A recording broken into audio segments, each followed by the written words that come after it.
আসসালামু আলাইকুম। ইরান যুদ্ধে কি মার্কিন যুক্তরাষ্ট্র তবে বিজয়ী হতে চলেছে?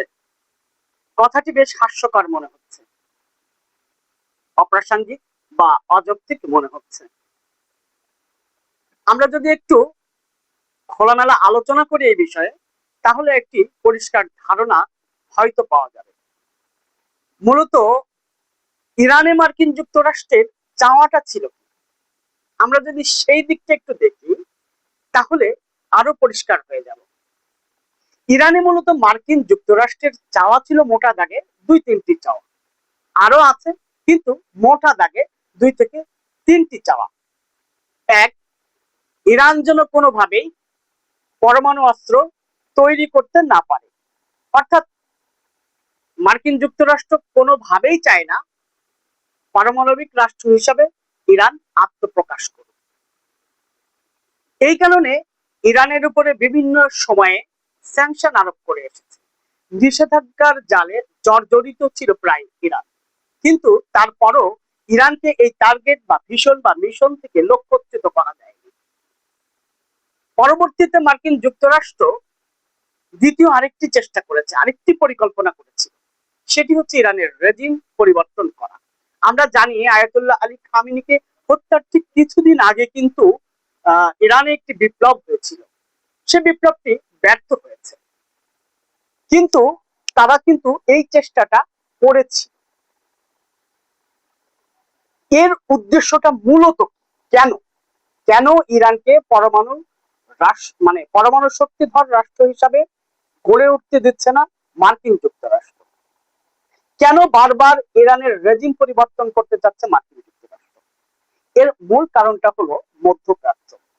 অর্থাৎ মধ্যপ্রাচ্যে মার্কিন যুক্তরাষ্ট্রের যে আধিপত্যটা, সেই আধিপত্যে মার্কিন যুক্তরাষ্ট্র কোনোভাবেই চায় না ইরান নাক গলাক অথবা ইরান ভাগ বসাক। ইরানও চায় না মার্কিন যুক্তরাষ্ট্র পৃথিবীর ওই প্রান্তে থেকে এসে মধ্যপ্রাচ্য শাসন করে বা আধিপত্য বিস্তার করে। এটি কিন্তু মৌলিক একটি সংকট। আমরা জানি ইরান যুদ্ধ থেকে, অর্থাৎ ইরান যুদ্ধ শুরু করেছিল মার্কিন যুক্তরাষ্ট্র, আবার এই ইরান যুদ্ধ থেকে মার্কিন যুক্তরাষ্ট্রই পালানোর চেষ্টা করছে। অর্থাৎ এই যে চলমান যুদ্ধ বিরতিটা, এই যুদ্ধ বিরতিটা কিন্তু মার্কিন যুক্তরাষ্ট্রের পক্ষ থেকে এসেছে। এবং সর্বশেষ এটাও দেখলাম যে কোনো প্রকার আলোচনা ছাড়া, অর্থাৎ ইরানের সঙ্গে কোনো আলোচনা ছাড়াই কিন্তু মার্কিন যুক্তরাষ্ট্র এককভাবে এই যুদ্ধ বিরতিটা লম্বা করে ফেলল। অর্থাৎ অনির্দিষ্টকালের জন্য যুদ্ধবিরতি মার্কিন যুক্তরাষ্ট্রের পক্ষ থেকেই ঘোষণা করা হলো। কিন্তু এর মধ্য দিয়েও আবার অনেক ঘটনা ঘটে যাচ্ছে, বিশেষ করে হরমুজ প্রণালী কার্যত প্রায় অকার্যকর। এই হরমুজ প্রণালী দিয়ে কোনো জাহাজই স্বাভাবিকভাবে চলাফেরা করতে পারছে না। সেখানে হামলা হচ্ছে, পাল্টা হামলা হচ্ছে, দখল হচ্ছে, বেদখল হচ্ছে, এ ধরনের নানা ঘটনা প্রতিনিয়তই ঘটছে। এখানে অনেক বিশেষজ্ঞ বলছেন যে মূলত ইরান নয়, শুধু মার্কিন যুক্তরাষ্ট্র যে কোনো দেশের সঙ্গে দীর্ঘ যুদ্ধ পরিচালনা করার সক্ষমতা হয়তো হারিয়ে ফেলেছে। অর্থাৎ তাদের সামরিক সক্ষমতা অনেক দুর্বল হয়ে পড়েছে। এটার বিশেষ কারণ রয়েছে, বিশেষজ্ঞরা যেটি বলছেন সেটির সঙ্গে আমিও একমত। এই ক্ষেত্রে এ কারণেই হয়তো মার্কিন যুক্তরাষ্ট্র চাইছে না ইরানের সঙ্গে আর সরাসরি যুদ্ধ করতে, যে কারণে তারা যুদ্ধ বিরতিটাকে মানে কার্যকর করার চেষ্টা করছে তাদের মতো করে।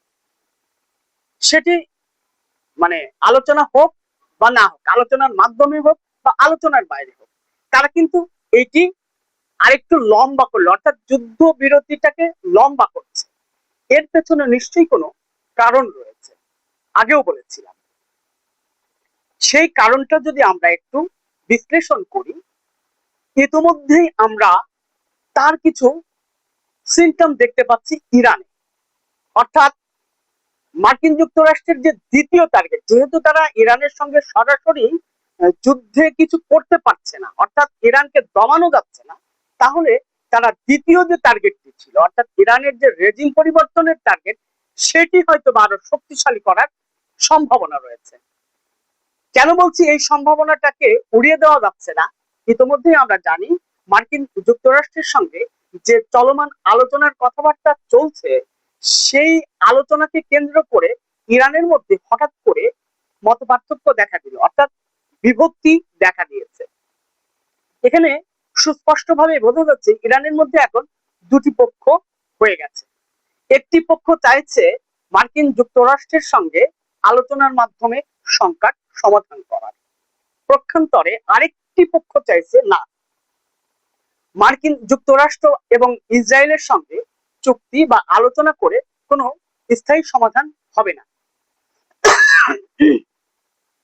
ওই পক্ষটি চাচ্ছে যে ইরান পরমাণু অস্ত্র তৈরি করুক, যে কোনো মূল্যে ইরান পরমাণু অস্ত্র তৈরি করবে, এটি হলো তাদের চাওয়া। অর্থাৎ তাদের কাছে এটি স্পষ্ট বার্তা যে তারা এই কথা বলতে চাচ্ছে যে ইরান পরমাণু অস্ত্রধর না হওয়া পর্যন্ত এই সংকটের স্থায়ী কোনো সমাধান হবে না। অর্থাৎ পরমাণু অস্ত্র তৈরি করাটাই, ইরানের জন্য পরমাণু অস্ত্র তৈরি করাটাই এই সংকটের স্থায়ী সমাধান হিসাবে তারা মনে করছেন। কথাটা অত্যন্ত যৌক্তিক। দুটি প্রস্তাবই অত্যন্ত শক্তিশালী প্রস্তাব। কিন্তু ইরানের মধ্যে যে এই যে মত পার্থক্যটা, এই মত পার্থক্য কিন্তু যত বড় হবে সংকট ইরানের মধ্যে তত ঘনীভূত হবে। অর্থাৎ ইরানে আরো পক্ষ রয়েছে। আমরা জানি রেজা পাহলভি কিন্তু চেষ্টার পর চেষ্টা করে যাচ্ছে ইরানের এই সিস্টেমটাকে ভাঙার জন্য, অর্থাৎ রেজিম পরিবর্তনের জন্য। মার্কিন যুক্তরাষ্ট্র, ইসরায়েল তারাও এটি চাচ্ছে। অর্থাৎ তারা এটি কতটা সহজভাবে হবে কি হবে না এটি এখনো বলা যাচ্ছে না।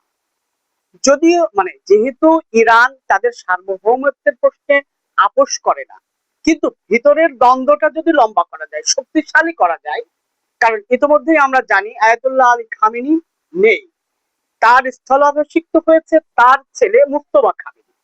তো মুস্তফা খামেনির যে গ্রহণযোগ্যতা ইরান ধরে আর আয়াতুল্লাহ খামেনির যে গ্রহণযোগ্যতা ছিল তার মধ্যে অবশ্যই পার্থক্য তো রয়েছে। যদিও এখানে পরোক্ষ এবং প্রত্যক্ষ ভাবে আইআরজিসির একটি মদদ রয়েছে মুস্তফা খামেনির উপরে, এটি একটি বড় বিষয়। কিন্তু শঙ্কার বিষয়টা হলো, অর্থাৎ এই শঙ্কাটা একদমই উড়িয়ে দেওয়ার মতো না। ইরানে ইতিমধ্যে যে মত পার্থক্যটা দেখা দিয়েছে, সেই মত পার্থক্য ইরানকে দুর্বল করে দিতে পারে, অর্থাৎ ভেতরের ভাঙন সৃষ্টি করতে পারে। ইরানের মধ্যে যে ঐক্য রয়েছে সেই ঐক্যে ফাটল ধরাতে সক্ষম হতে পারে। সেই জায়গাটা হলো ভাবনার বিষয়। অর্থাৎ সেই জায়গাটা যদি সফল হয় তাহলে মার্কিন যুক্তরাষ্ট্রের বিজয় হবে, অর্থাৎ যুদ্ধ না করেও মার্কিন যুক্তরাষ্ট্রের জয় হবে। এটি একটি বৃহত্তর পরিকল্পনার অংশ হতে পারে মার্কিন যুক্তরাষ্ট্র এবং ইসরায়েলের।